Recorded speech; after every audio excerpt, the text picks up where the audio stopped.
Hinaing ng isang empleyado. Kahit nang kausap ko sa mga videos ko ay mga business owners na tulad mo anak, madami akong natatanggap na email at DM na tulad nito. Sabi niya, 20 hours ang trabaho namin, Mami N. Minsan para lang sa customer namin. Isang pagkakamali lang ng isa sa amin, damay-damay na kaming lahat. Ang malala pa kasi, ipopost pa ng boss namin sa social media na ganito o ganyan ang kanyang mga empleyado.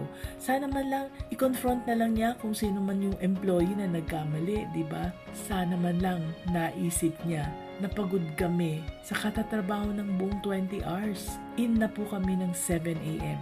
Tapos, multa pa ng piso per minute kada late. Samantalang wala naman payment ang pag-overtime namin sa work.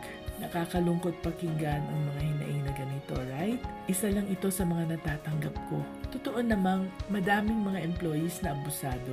Sila na ang nagnakaw, sila pa ang magre-report sa DOLE or NLRC. Sobrang abala yan para sa atin. Pero totoo din na may mga business owners na walang puso at hindi tao ang turing sa mga tao nila.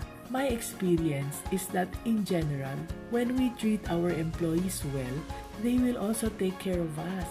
That's also part of being business-minded Pinoy.